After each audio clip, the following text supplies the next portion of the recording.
L'étude de l'analyse transactionnelle et du SONCA, deux outils de communication, nous ont permis de mieux comprendre le comportement et traits de caractère ou profil des différents professionnels de santé que nous visitons au quotidien.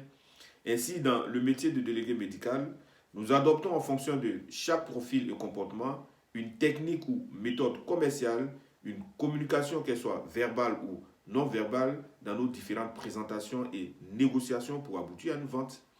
Dans cette vidéo, nous verrons ensemble ce que c'est qu'une communication verbale et non verbale, comment les appliquer lors de nos échanges, bien sûr avec des exemples plus techniques. La biophysicale, c'est maintenant. Bienvenue à tous.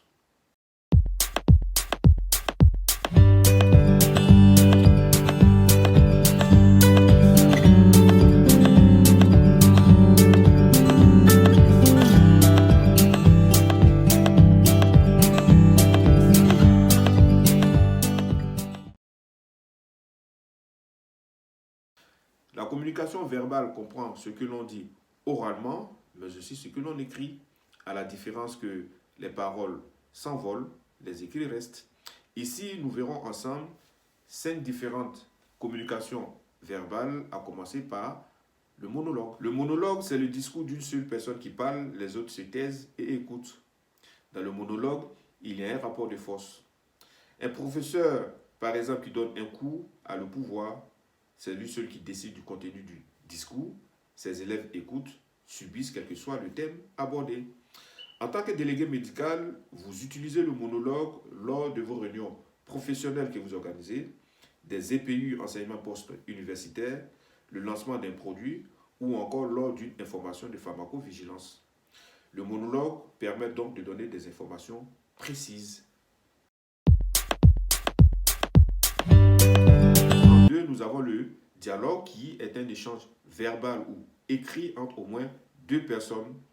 Il permet de s'exprimer, de partager des informations, mais aussi d'en recueillir.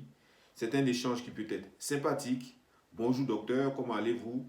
Bien, merci. Ou tendu lors d'une dispute ou confrontation, mais aussi équilibré lors d'une négociation. En gros, nous disons que le dialogue équilibré permet d'échanger des informations, des idées, de confronter des avis. C'est d'ailleurs cette posture que devra avoir le délégué médical lorsqu'il rencontre son prescripteur. Synthétiser, c'est résumer ce qui a été dit, reformuler, répéter une phrase mais avec d'autres mots. La synthèse, reformulation est donc le fait de reprendre en une phrase ce qui a été dit précédemment. Prenons l'exemple du délégué médical qui présente son produit à un pharmacien ou un médecin. Deux caractéristiques ont été développées, le prix, la tolérance. Le pharmacien ou le médecin trouve que le produit du délégué médical est cher par rapport au concurrent, mais bien toléré. Le délégué va devoir reformuler pour lui dire: si je comprends bien, docteur, vous trouvez que mon produit est cher par rapport au concurrent, mais bien toléré. Il lui dira: c'est bien ça. En reformulant donc, le délégué médical se rassure d'avoir bien compris ce que le pharmacien ou le médecin, donc son prescripteur, lui avait dit. Il pourra alors adapter un discours pour vendre. La synthèse reformulation fait donc partie de l'argumentation permettant de faire le point pour obtenir un accord. Parlons à présent des questions ouvertes, véritable moyen de communication qui permet à chacun de s'exprimer librement, aussi de recueillir de nombreuses informations. Quelle galénique préférez-vous? Des comprimés, des solutés? Que pensez-vous de mon produit? Il est trop cher, je n'aime pas. Prenons l'exemple du délégué médical, mais cette fois-ci avec un pharmacien au profil avidité, confort, donc qui aime le confort matériel. Lors de leur dernière rencontre, le pharmacien a trouvé que le produit du délégué médical était trop cher par rapport aux concurrents. Le délégué devra alors adapter une communication pour valoriser son produit, mais aussi chercher à savoir de quel concurrent s'agit-il. Il posera alors la question comme suit. Docteur, lors de notre dernière rencontre, vous m'avez fait savoir que mon produit était trop cher par rapport aux concurrents. De quel concurrent parlez-vous, s'il vous plaît? Le pharmacien vous dira: eh bien, écoutez, vous avez des produits comme Artefan, Latano, Biotique Plus et même vitamine C galénica. C'est légion. La question ouverte a permis aux pharmaciens de s'exprimer librement en donnant des informations précieuses au délégué médical qui devra les adapter pour la suite de son argumentation. Prenons un deuxième exemple où le délégué médical ne connaît pas le pharmacien et lors de leur première rencontre, celui-ci lui fait savoir que son produit était trop cher. Le délégué va alors poser des questions ouvertes à cet effet. Docteur, vous dites que mon produit est trop cher. Trop cher par rapport à quoi, s'il vous plaît?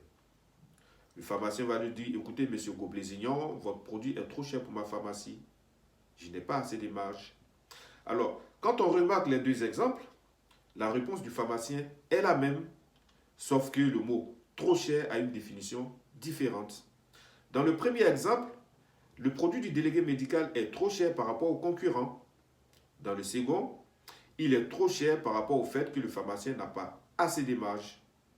Si le délégué médical n'avait pas posé ces questions ouvertes pour laisser le pharmacien s'exprimer, il n'aurait pas toutes ces informations capitales pour la suite de son argumentation qui lui permettra de vendre ses produits. Dernière communication verbale, nous avons les questions fermées, les questions auxquelles nous répondons par oui ou par non. Aimez-vous les comprimés? Oui. Voulez-vous 2 boîtes? Non. Avez-vous un véhicule? Oui. Êtes-vous marié? Non. La question fermée ne permet pas de s'exprimer, mais s'utilise en communication. Nous utilisons alors la technique de l'entonnoir qui consiste à poser une série de questions fermées pour aboutir à un objectif. Un délégué médical face à un pharmacien au profil sécurité, sociabilité dira ceci. Dites-moi, docteur, est-ce qu'un produit bien toléré est important pour vous? Le pharmacien qui dit, très important. Est-ce qu'un produit qui se prend une fois par jour est mieux accepté par vos clients? Le pharmacien qui dit, oui.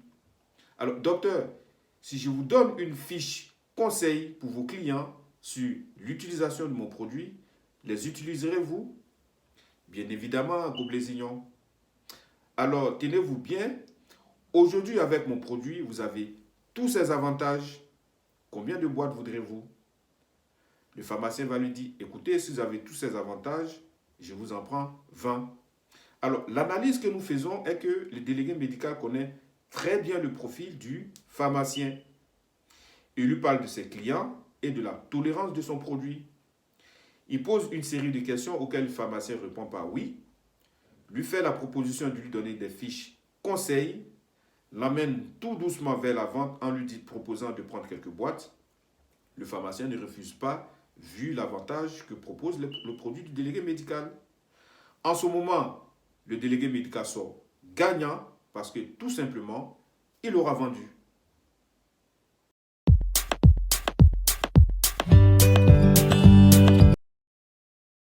La communication non verbale utilise les sens comme l'ouïe, la vue, l'odorat et le toucher. Dans la communication non verbale, on n'utilise pas les mots, on entend, on sent, on ressent et on voit les choses. Elle est difficile à comprendre, mais renseigne beaucoup sur une personne. Ici, l'on verra comme communication non verbale l'écoute active. L'écoute active consiste à décoder les paroles, les attitudes, les émotions et sentiments d'une personne et à les traduire en mots. Un délégué médical rend visite à un médecin pour lui présenter son produit. Le médecin a le visage soucieux, il est dans son bureau, il travaille sur son ordinateur, il peste, personne ne le dérange. Le délégué lui dit alors, bonjour docteur, comment allez-vous? Il lui répond, je vais bien, merci. Si le délégué médical n'écoute simplement que le prescripteur, il entendra, je vais bien, merci. Mais si celui-ci s'intéresse aux émotions et sentiments du médecin, il va se rendre compte que entre ce qu'il lui dit et la réalité, il y a une différence. Les attitudes physiques du médecin, il a le visage soucieux, il peste, montrent clairement que celui-ci est contrarié. Ça s'appelle l'écoute active, c'est-à-dire entendre ce qui n'est pas formulé oralement, mais plutôt ce qui est dit par le corps et l'environnement. Comment être en écoute active en tant que délégué médical? Il faut tout simplement avoir un comportement adulte sans idée préconçue ou de jugement de valeur, être disponible et neutre, poser des questions ouvertes, reformuler les réponses du prescripteur, laisser son prescripteur s'exprimer librement sans l'interrompre et surtout éviter de donner des réponses à sa place. Aussi, il faut amener son prescripteur à avoir un comportement adulte pour le faire réfléchir et avoir des précisions. Ce qu'il faut comprendre, c'est que l'écoute active fait partie de la vente et est déterminante pour l'argumentation. Aussi, elle mène un climat de confiance entre le délégué médical et son prescripteur. Celui-ci devra lui montrer qu'il lui porte de l'intérêt et essaie de le comprendre sans le juger. En ce moment, le dialogue va très bien se passer entre les deux. Chacun comprendra l'autre et en ce moment, on est bon pour la vente. Les silences, les non-dits. Comme le dit l'adage, la parole est d'argent, le silence est d'or, c'est-à-dire mieux vaut se taire que parler pour ne rien dire. Le silence peut être un moment d'écoute, de repos, d'observation. Il peut être tactique, exprimer une colère, une gêne. Aussi, le silence a une grande valeur en communication, un moment intense pour celui qui le fait, un moment difficile à supporter pour celui qui le subit. Prenons l'exemple du délégué médical qui pose une question à un pharmacien. Docteur, je ne comprends pas. Vous venez de me dire que mon produit n'a aucun problème, sauf que vous ne pouvez pas en commander. En ce moment, il y a un silence. Le pharmacien lui dit, oui, c'est vrai. Le délégué ne dit plus rien. Et après, il lui dit, ce mois-ci, j'ai passé beaucoup de commandes, je veux bien en prendre, mais accordez-moi un moment de paiement supplémentaire. Alors ici, en se taisant, le délégué médical met mal à l'aise le pharmacien. Et par son silence, il demande en quelque sorte de se justifier. Après un long moment, le pharmacien lui donne des explications. Alors, le silence devient alors un moyen de renverser un rapport de force et permet aussi de capter l'attention. Aussi, comme communication non verbale, nous avons les attitudes qui expriment la manière dont une personne va affronter le monde extérieur ou se préparer à réagir. Les principales attitudes qui nous concernent ici en communication et surtout en tant que délégué médical sont celles du visage, des mains et du corps. Tout comme le silence, les attitudes sont très importantes car elles expriment nos émotions et nos sentiments. Elles se contrôlent difficilement, mais sont plus fiables que les paroles. Un prescripteur, pharmacien ou médecin qui toise un délégué médical les bras croisés sans sourire sera peu crédible. Et si le délégué médical, dans ce cas, veut vendre son produit, il devra alors rétablir un climat de confiance, en un mot, un climat favorable à la vente. Et pour terminer, nous avons l'environnement. Ici, l'environnement est le lieu où se déroule l'entretien entre le délégué médical et son prescripteur, médecin ou pharmacien. En général, le médecin reçoit à son cabinet, le pharmacien à son officine, au comptoir ou à l'arrière-boutique. Le délégué médical devra alors observer attentivement ces lieux, tout ce qu'il y a autour pour se faire une idée du profil du prescripteur. A-t-il un caractère sécurité, sociabilité, orgueil, nouveauté ou avidité, confort? Aussi a-t-il un comportement enfant, un comportement parent ou adulte?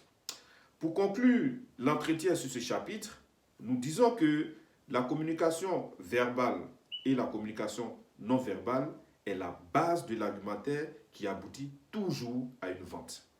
Il est donc impératif de connaître parfaitement ces communications car sans elles, aucun argumentaire n'est possible. J'espère vous avoir été très utile. N'oubliez pas d'activer le pouce. Je vous dis à très bientôt.